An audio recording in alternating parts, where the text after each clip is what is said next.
So story problems with using Pythagorean theorem and trig. Really, I feel like I've always kind of admitted to you guys when things can and can't be used in real life. I would say this is one that you definitely could run into, depending on your job, depending on kind of how things go. I actually use this not in my job. One time, we were doing some building of what's called a lean-to, and we needed the roof to be at a specific angle to keep the water going off. And my husband at the time knew how wide it needed to be, but he needed to know how tall. So I used trigonometry to figure that out. Okay. So yeah, if you plan on going into anything that does any sort of design or construction, chances are you'll run into this. And I actually have had former students tell me that they use the Pythagorean theorem when they were doing some construction. So, worth your time. Okay, so angle of elevation is the first. So we're gonna do some vocab. So most of you guys know elevation is up, right? So same for this. So the angle of elevation is the angle above the horizontal, is what we say. So it's the angle above the horizontal. So I hurt my finger yesterday. I cut the crap out of it real bad. Actually, no, I did it on Saturday. Anyway, so now I'm realizing it hurts to write, so that's lovely. The angle above the horizontal.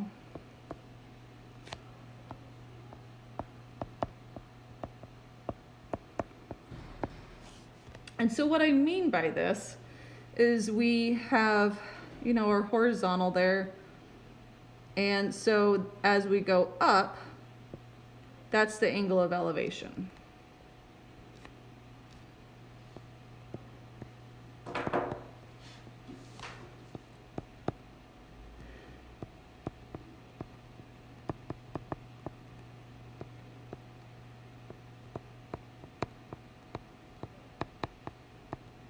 That says horizontal.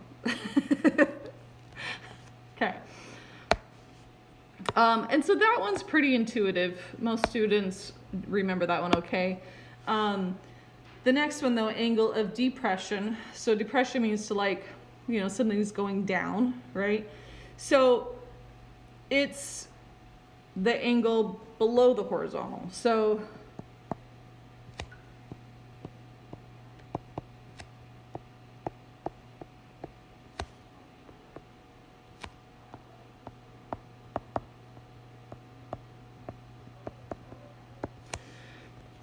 this case, we have our horizontal. I can do it better straight line than that. And so then as it goes down, that's the angle of depression, okay? So here's what gets confusing, is oftentimes they will give you information, or they're asking you to find information that has to do kind of with that bottom horizontal.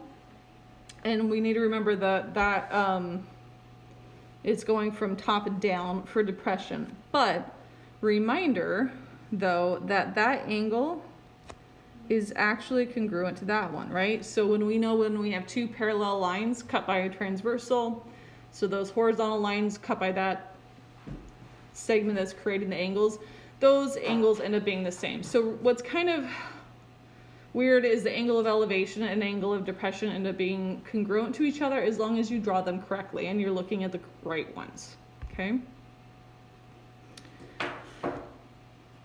Okay.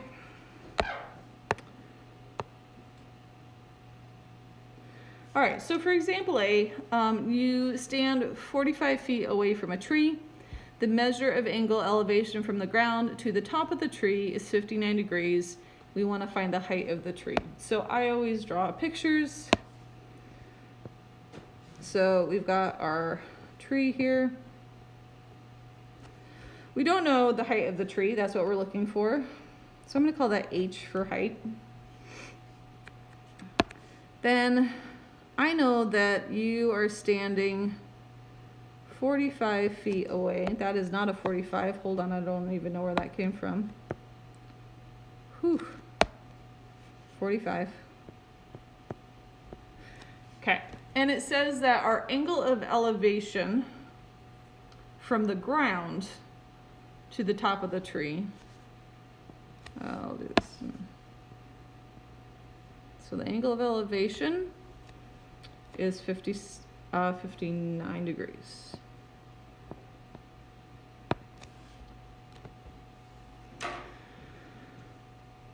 Okay, so I've got a right triangle.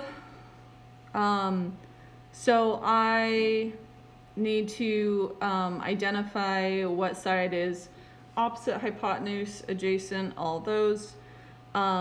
So my H is opposite of my angle of 59. 45 is my adjacent. So thinking about the SOHCAHTOA, I'm just going to write that out. Which one uses opposite and adjacent? Exactly. So we're going to set up the tangent of 59 equals my opposite, which is H in this case, because I just decided to name it that, over 45.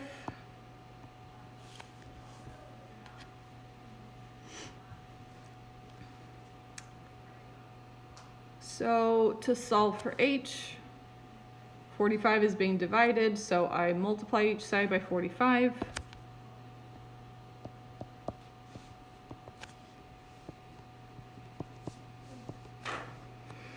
So we type in the calculator 45 times the tangent of 59. And we get 74.9. Nice. Okay. And that is in feet. I often forget to write my unit of measurement, but that's what it is. There we go. So 74.9 feet, and you know, again, always think about reasonableness. So if we gotten something really short, that's probably not going to happen. Not that we can't have short trees, but most likely in these story problems, it's going to be a tall tree. Okay. All right, so I'm going to hit pause. All right, so yeah, let's talk about this Air Force pilot that has angels around him. So this Air Force pilot must descend 2,000 feet over a distance of 8,000 feet to land smoothly on top of the landing strip. We want to know what is the plane's angle of descent. Good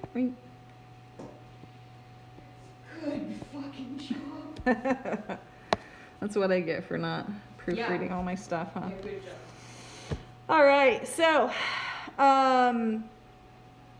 okay, so again, pictures are our friends. So, and sometimes, I'll have to admit, some of these are a little hard because you're like, what does it mean by actually descend? Is that talking about it's, you know, as it's going down at the angle, or is it's vertical?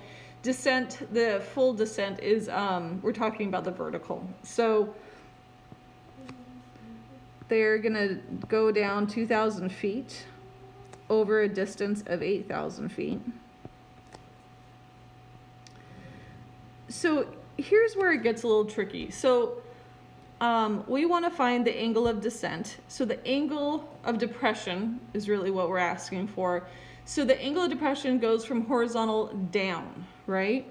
So when we have our little airplane flying, he's technically, you know, if he kept going straight would do that, but he needs to angle down in order to go down towards the ground. So we're looking for this angle right here. That's our question mark. But we know, because we know that parallel lines, when they're cut by the transversal, that angle is the same thing as that angle. Okay? So this is also so we can solve for that one, and it's the same thing as the angle. We can use inverse tangent. Exactly, we use inverse tangent. So tangent gets used a lot in story problems because we often are given a horizontal and vertical length or distance. So yeah, but there will be some in the story problems you guys do that will give you the hypotenuse and ask you for the vertical or horizontal, and they will usually do a pretty good job of saying vertical or horizontal on it. So all right, inverse tangent of our opposite over our adjacent.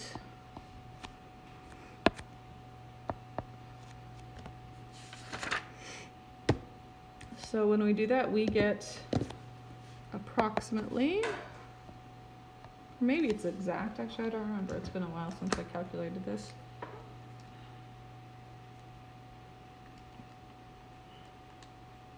That's approximate, but 14. yeah, approximately 14 degrees. Voila.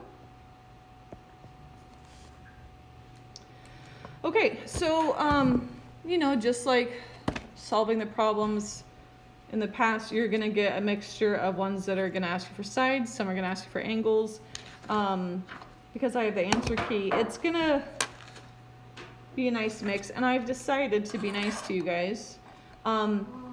And instead of doing 12 problems, just because these do sometimes take a while, I'm gonna say at minimum, I want you guys to do the evens, okay? And I'm gonna put that in here, in the Google Classroom, that you at least need to do the even numbered problems